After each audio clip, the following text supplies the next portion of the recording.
Alright, welcome to everyone. We're here with, again, Jamal Graham. Or it's Spooky Jamal. The way I like to call it, spooky. It's so spooky, man. Everything is great. Now this is the Halloween preparation. And we are here for the upcoming Cage Warriors 145, headlined by the match between Vucinic and Hughes. We are gonna start right off the bat. Thank you, Otis, for accepting the invitation. Always a pleasure to have you as a guest. So let's bring it on. Oban Elliott versus Sean McCormack. Tough fight to call, but I'm going with Oban Elliott. What do you say? Actually, Vlad, before I get into this here, I wanted to switch things up a little bit. So obviously I've got the lights off for the Halloween season, Vlad. I want you to decide which Hawaiian shirt I should wear for this prediction video. So we've got the purple one here. We got the kind of lighter blue, orange kind of rustic one. We got a green, and then we got a red one. What one do you think I should wear, Vlad? Green is the best for me. Alright, no problem, man. What the green one then? Hold on. Let's like this one. Alright. Alright, anyway, yes, right. Anyway, with the fight, Oban Elliott. Yep, Sean McCormack. Oban Elliott versus Sean McCormack. I'm going to go with Oban Elliott. Agreed. So this was meant to be Oban Elliott versus Daniel Skabinski. And Skabinski pulled out, I believe, a couple of days ago. He placed him with Sean McCormack. McCormack's looked good in his debut against Owen Williams on the Wales card. He looked good there. But Oban Elliott proved me very wrong in his fight against Matt Bonner. Picked him to lose that fight in Wales, but he looked very good there and good in the grappling, and his striking we know is on par. We've seen that in the fight with George McManus, and we've seen against Hurkish looking South. How do we say that guy's name? The Lithuanian guy. He looked good in the ground there. And I think Oban Elliott gets this one done by, I'll say, second round TKO. Short notice from McCormack, so he probably won't be in the best conditioning. And I think the Welsh gangster gets this one. The next fight is the one I'm mostly looking forward. It's Modestas Bakauskas versus Lee Chadwick, and Modestas is returning, man. Modestas is returning on big door this time against Lee Chadwick. I think Modestas is better in every single aspect of the game, aside of wrestling, but I think he improved his wrestling takedown defense very, very much, and I believe this is going to be a big comeback of Modestas Bakauskas. I even have him via stoppage. What do you believe? I also believe that Modestas Bakauskas gets this one done. Had a bit of a rough go things in the UFC. Got his debut done against Andreas Michailidis, one that won by TKO. But then it got kind of fed to the wolves a little bit. Getting Jimmy Crute as your second UFC fight is no easy task, and then the round 3 fight. But I think it was the level of competition that kind of stopped Modestas rather than his skill alone, because he's very talented. We've seen him win the light heavyweight title in Cage Warriors, which has since been vacant from that point on. So hopefully they get to see a return of that division belt in Cage Warriors. But I do believe that Lee Chadwick is a veteran. Lee Chadwick's been around the UK scene, the European scene for a very long time. And it's going to be a tough ask for Modestas to beat him. But I do believe that Modestas Bakauskas is going to get this one done by a knockout in the second round. Too fast in the feet, too quick, too powerful. And I think Chadwick's getting up there in age, so I think Modestas can take this one and move up in the light heavyweight division in Cage Warriors. Yeah, I definitely believe Modestas is going to be the champion again. The next fight is Salvatore Liga versus Liam Gittins, and many people are going to say, oh, the Belgian guy is having 4-0, let's bet on him, let's put the money on him. Man, Liam Gittins was beating some of the greatest names of the game, and he's having 8-4-0, but man, he's super scrappy fighter, he's great on the feet, and he's a cardio machine, man. I would go with Gittins potentially via decision. What do you believe? Same, of course, tunes out of our next gen. Very tough, very scrappy. I mean, you just look at Liam Gittins, the guy's covered in battle scars from his previous fights. And Salvatore Liga, a bit of experience, and also the competition levels haven't been on par. Liam Gittins has fought a lot of top guys at Cage Warriors, and he's beat guys like Josh Reed before. A close scrap back and forth fight with Kingsley Crawford. So I'm going to trust Liam Gittins to get the win by unanimous decision. Just a lot more experience and a lot more comfortable in bad positions than Salvatore Liga will be. So yeah, I think Liam Gittins, the Nightmare, gets this one done. James Webb versus Paddy McCrory. That's tricky one. James Webb is having great BJJ background, and he is very good in offensive wrestling, offensive grappling, dragging people to the ground, controlling the position. Striking of his is so-so, but McCrory is a big talent, but man, he's fighting extremely experienced fighter. I know Webb's been on a downfall recently. I know he was having ups and downs, maybe not the greatest results, but again, his level of experience might be too much for McCrory. I don't know, man. I think Webb gets. I can't say gets this done, but this is tricky fight to pick. I'm actually going to go with James Webb here. You know, on a full camp, I would be more inclined to pick Paddy McCrory against James Webb, but I think on a short notice, I think James Webb can pull this through. He was originally meant to be fighting Samir Kadri, who I think he would have lost to, but on a short notice, less experienced. I think James Webb can rely on his experience and his former, title win. Obviously, he used to be the champion until he had that draw with Matthias Frederick and lost him in the rematch by TKO. I think that he can get this one done though, and for experience as he's not too old. He's only early 30s, so I think James Webb has a bit going for him in this fight, and I think that this is a good opportunity for James Webb to get back in the winning column after being out of it for a good little while now. Yeah. The next fight is Deki McAleenan versus Andre Goncalves. Also, Deki McAleenan is having great experience when it comes to the English scene. He is a vet of Cage Warriors, but he was so unlucky not to reach some better promotions, and I'm actually sad because of it, because I think he would be a very, very competitive fighter everywhere. Like, Andre Goncalves wasn't fighting as elite level names as Deki McAleenan, so I believe the experience is going to play a big role here. But on the other side, McAleenan is super unpredictable, so I would say McAleenan to win, but I would rather go with something like, I don't know, fight starts round 3 or something like that. I mean, McAleenan's so unpredictable that kind of scares the shit out of me. Yeah, there was a rumour that this fight might have been cancelled from the card, so I'm not completely sure if this fight's going ahead. But if the fight does go ahead, then I would be with Deki McAleenan as well. He lost to Tobias Harila in his last fight, which I won't hold him too bad for. Harila's very good. I don't think that's a bad loss at all. It's a couple good wins in his career. He submitted Adam Ventry, which is very impressive to submit a guy who's got the level of jiu-jitsu that Adam Ventry does.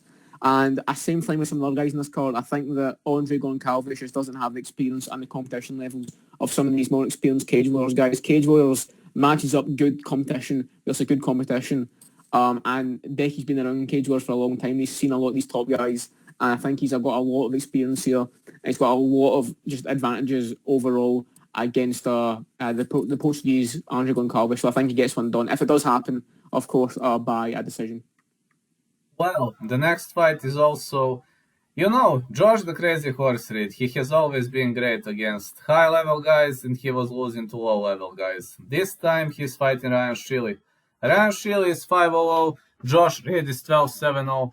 But who was Josh Reed competing against? He was competing against some of the greatest names. He was pulling out wins. Then he has a match and loses to the worst fighter in the world. But I believe he's going to be extra motivated in this one. And his ground game is heavily underrated. So I know I'm fishing for a massive underdog victory. I don't know what our book is going to say, but I believe Reed is going to be especially motivated against 5-0 guys. So I believe he's going to pull it out. What do you say?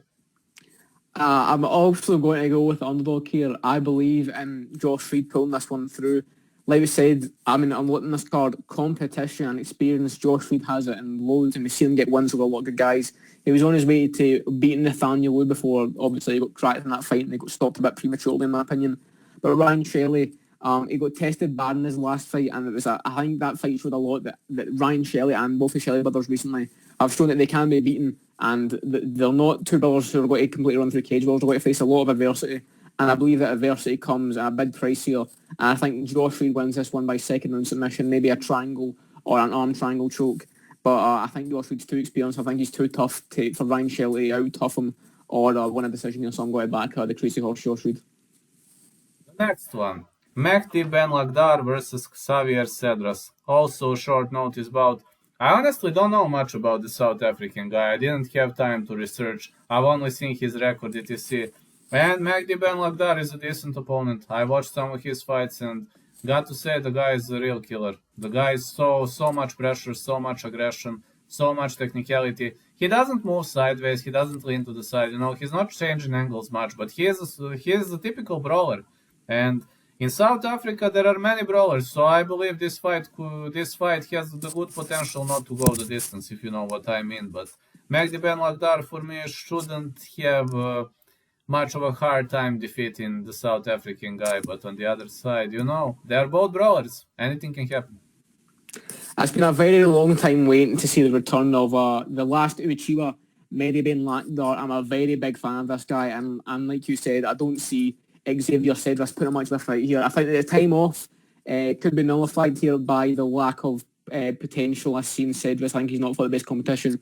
Ben Lackdar draw with the former champ Joe McColgan, ran through Stevie McIntosh, was very impressive. And I just think Mehdi Ben's very good. He's very fast, very explosive, and he's got a lot of power, clean boxing, good calf kicks as well. And I think that Mehdi Ben Lackdar gets this one done by first round knockout. Simple as he's very good, very talented, and I'll hopefully get to see him fight more often soon because he's very, very promising. Kaulan Ulgran is going to fight Luke Shanks. Now, Kaulan Ulgran is 6-0, extremely big potential. But we got Luke Shanks. He was sharing the cage with the best of the best. If you're going to pick the best of the best guy, then you pick Luke Shanks. If you want to compete in England, like if you want to compete against the best guy in the league, that's definitely Luke Shanks. I don't see a better 135er at the moment, so I just think this is going to be too much of the test for the Irish competitor. I will have to win with Luke Shanks, and I'll be honest, I'm not the greatest fan of his, but he's extremely good fighter. This is one of the toughest fights in the card to predict for me, that in the main event. I've picked against Callum Loughran in all of his Cage Wars fights so far. I said he'd lose to Festus. I said he'd lose in his debut. And I'm going to continue that trend here. I'm going to go with the underdog and Luke Shanks here. This is a very tough fight. These guys do not like each other. You watch that energised face-off. Callum Loughran, you're a fucking fat con. You're out of shape con because I'm on steroids. And then they're going back and forth. Luke Shanks saying he's got a big fat head kind of fit in the screen. These guys do not like each other. There's a lot of beef here. And I'm looking forward to it because whoever wins this fight probably going to be fighting for the title next against Michelle Martignoni. If Nathan Fletcher's fighting in the Manchester card, it seems like that's coming up. And I'm going to lean with Luke Shanks here. Looked good in both fights against Sam Creasy, but a lot of asterisks in those fights. But it looked good against Josh Reed in his first move. If that's your move up to bantamweight, and you look that good against a guy like Josh Reed, I think they can continue in form here. And I'm going to trust Luke Shanks to get this one done by close, scrappy, split decision. I'll maybe even see. I think this could be fight of the night, and I'm very much forward to this fight. Now we are coming to the betting killer. I call this fight betting killer, the killer for betting. This is Cameron Nelson, Nathan Fletcher. We got the former UFC name versus the guy who doesn't know what is a knockdown. So, what are you gonna go in this fight? Cameron Nelson didn't have the greatest run in the UFC. Now he is trying to recover from those problems in his life, and he's having Nathan Fletcher as the opponent. Nathan Fletcher who never guesses out. Nathan Fletcher who hits shots and marches forward. But this fight is killing for me. I mean, we got the UFC potential against the potentially future UFC guy. Now this is the clash of past and future. I believe this one goes the distance. I'm too scared to pick a side, but I would give advantage to the less experienced guy here, despite Cameron Els's coming of UFC career. But I would gladly pass this fight. Once again, I think this fight might be cancelled. I think Nathan Fletcher posted on his story saying that this fight got cancelled, and then he tried to fight a bunch of other bantamweights, none of them have accepted that. I think Fletcher's trying to fight next week on the Manchester card. So if this fight isn't cancelled, I'm going to go with Nathan Fletcher by first round near naked choke. But if it is cancelled, then I'm pretty sure Nathan Fletcher's trying to get rebooked for that Manchester card. So, yeah. Then the next one is between El Hadji Nadia and Adam Shilly. Now, I don't know much about Adam Shilly. I was trying to do research, etc. But the fact is, I really don't know much about this guy. And I know a lot about El Hadji Nadia. He'll be fishing for a knockout by any means necessary. So, this time, due to the lack of knowledge, I'm picking El Hadji Nadia. What do you say? I'm going to go with Adam Shelley here. I don't think his brother beats Josh Reed, but I think he gets this one done. Definitely not the best of debuts for El Hadji Nadia. He got finished in, I think, like 25 seconds, maybe less than that, by knockout against Adam Cullen, who just stormed him immediately and put him away. I'm not going to take that too much into account, but I do think it plays a part that if you can get locked down like that, it could happen again, and maybe the odd conjurers gets to him. I'm going to go with Adam Shelley to get this one done by TKO in the second round, elbows, knees, punches in the clinch, and puts away El Hadji Nadia for a second round finish. 1-1 for the Shelley brothers on the night.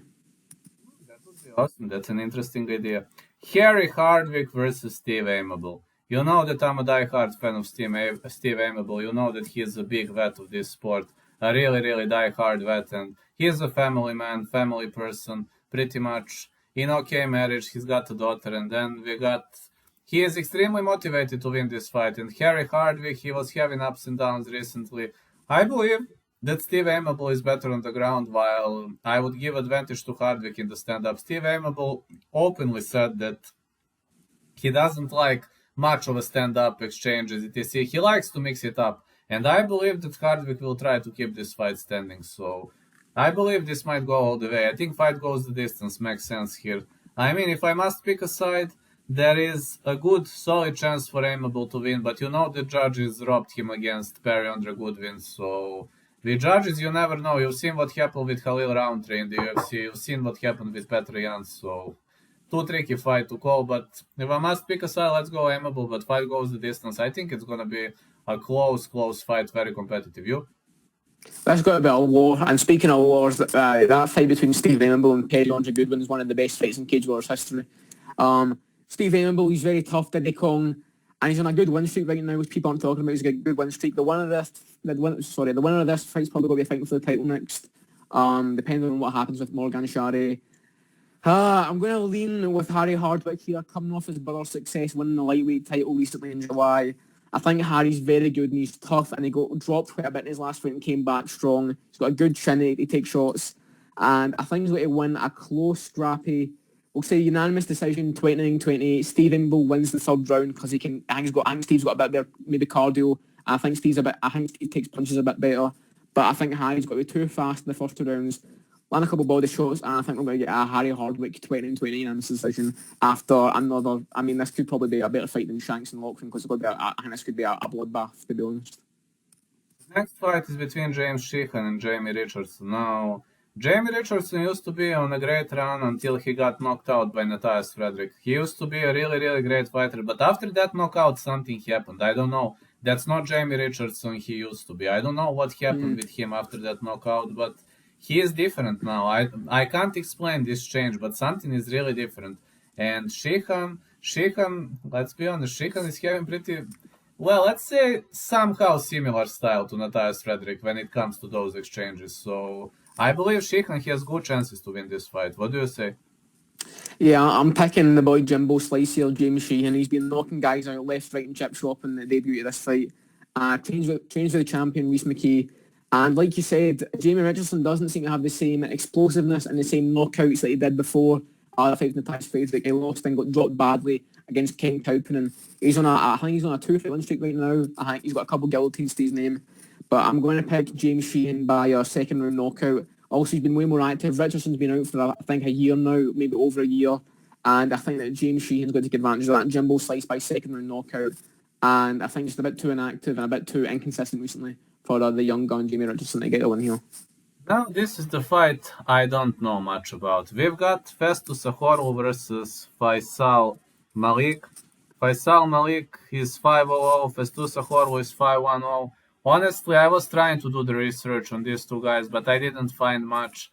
And I was really thinking who could win here, but this is a coin flip to me, as I was unable to find much of the info, and anybody can fake their scores on Topology. You know that some people are faking their scores, especially the guys who come from smaller states, etc. So just pure luck to go with Fighter B or Faisal Malik or however, but I don't know, man. I don't know. This fight, I'm passing this fight. You? I'm going to lean with Festus Sahorlu, who I picked Festus to beat Caelan Loughran, so I kind of have to just pick him to beat Faisal Malik. Faisal Malik, this is a Cage Wars debut. He's had a couple cancelled fights in the build to this, so the nerves might get them to him here. And also, Festus has fought good competition, beaten a lot of good competition. So, like I said, I don't know much about Faisal Malik here. He's got a couple good regional wins, but I think overall, competition-wise, Arul, who's fought a lot better and beat a lot better, and he put up a decent fight while it lasted against Loughran. Didn't get him easily beaten. So I think he can win and win a decision. I'll say a unanimous decision against Faisal Malik here. Then we reach in the main event of the evening. 145-pound title fight between Jordan the Epidemic Vucinic and Paul Hughes. Now, I'm a fan of Paul Hughes, but the judges love Jordan Vucinic a lot. The judges love him so much. About razor-close split decisions in the past, and for some reason they want him to be the champ. Maybe there is some kind of a different background behind it. because there were so many close fights, so many split decisions. Especially the one against Steve Amable was super, super close, I believe. There was another split decision where I was unsure whether he won or lost. But let's be honest, Vucenic has great BJJ game, and if he gets a hold of Paul Hughes, this could be a problem. But I think it's very hard to finish Paul Hughes. If we leave it to the judges, Hughes doesn't have much of a chances. What do you think? Yeah, I mean, there's been a lot of like close split decisions recently in this featherweight division. Of course, a very close fight with Paul Hughes and Morgan Charret. I thought Paul Hughes won that fight, though. Of course, all the French fans are going to disagree. I thought that Charret won the Vucenic fight. Actually think that Paul Hughes won the first fight with Vucenic, and obviously there was another close fight, like you mentioned, with Vucenic and Steve Amble. But I'm gonna lean with Jordan Vucenic by decision here because he's been. I think he's the inactivity plays a big part in this fight. Paul Hughes is a great striker, great grappler. He's been training out at Sanford MMA in Florida for this one.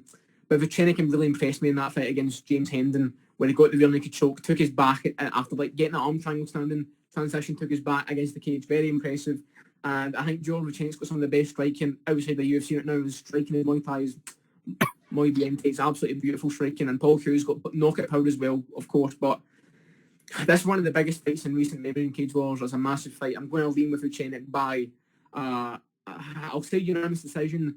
3-2. Vucenic wins 3 rounds and Hughes wins 2. I think it's going to be a back and forth fight, amazing fight. And I'm going to do a more in-depth breakdown on my channel, the Jamal in this series, soon. And if I'll go into more detail on that. But yeah, right now I'm really leaning towards Vucenic, but it's an amazing fight and I'm very much looking forward to it. Yeah, it's a great fight, and everybody should definitely follow your channel. Unfortunately, you started a bit too late with your channel, but it's never late. You can make a story. Just, be persistent, stay persistent. You got the knowledge. You also have coaching knowledge. Oh, we're celebrating the Halloween. Look at this mess. Of course, man. I'm going right afterwards, it's how it is. It's awesome. I think there's no. It's not exactly made for a head like mine at this point, but it's getting there. There you go, I'll do. Happy Halloween, Otis. Let's go, Vlad. Let's go. I like this. I like the tradition. I like to buy cereal on the clown. These masks are awesome, man. It seems you are celebrating Halloween in a great style. Definitely, man. I'm definitely looking forward to the Halloween celebrations tonight. Going out on Sucky Hill Street, having a great time with all the boys like the house. You're bringing every great things from the West. Halloween is one of the best things that have ever happened. And it only speaks about your dedication. It's Halloween and you accepted to have a show time with me. It just speaks about how dedicated you really are to the greatest sport in the world. I hope your channel is going to skyrocket one day. Definitely, man. Of course, like I said, but let me get a bit serious now. I appreciate all the help from the MMA Guru and, of course, yourself. Everyone subscribed to UFC Celebrities and Classics. Vladimir Vlad, the Bulgarian cowboy, the sexy beast of Bulgaria, representing Serbia strong. Sofia and Serbia and Belgrade, they all come together to represent the Europe and the MMA scene. We're taking over. And, there's a Bulgarian camp going home. Thank you so much, man. Thanks for being my guest again. And now, I know it's late. Now it's time to enjoy the Halloween. It's time to hang around the streets and see how everything plays out. And of course, if Jesse on Fire is not faking, this is gonna be a great fight. I can promise I'll keep it standing. I will train every single day. That's what I do, man. I'm training every single day now. Of course, man. Jesse on Fire. Listen, I know Jesse on Fire isn't the biggest fan of me for some reason. He thinks I'm like, he thinks I was like, some talking some smack about him. I never did, but Jesse on Fire, I don't think he's the biggest fan of me. But I wouldn't deal with that issue. I'll leave it up to my boy Vlad to step in the cage and do that fight on some on one of the YouTube boxing cards. He can set up a little octagon and put you and Jesse on Fire inside of it, and I'll definitely be tuning in. Or maybe if I get tickets and be there in your corner, supporting you against Jesse on Fire. And we can stand strong as the Europe MMA scene. Well, if you want to be in my corner, you can be the guy. That's okay. I would be very pleased to have you in my corner. Of course, because my coach is mostly busy and that would be awesome. That would be awesome because you know me very well, and I would be very, very pleased to have you in the corner, and you, Drew, and the other guys. That's why I'm asking to make the bout in Scotland, because I have friends in Scotland. Like, I would have where to sleep, I would have people to support me, etc. So that would be awesome, and he's like the American boy. I don't know. I just think it was a fake exception. I think he will accept and he will say, "Oh, I don't know who that guy is, etc., etc." You know how it goes. Because I assume that the guy knows nothing about my fighting background, etc., and he's got that BGG. He used to wrestle in college, and now I have the best anti-wrestling coach in the world. So as long as I keep it standing, I shouldn't have a hard time. What do you say?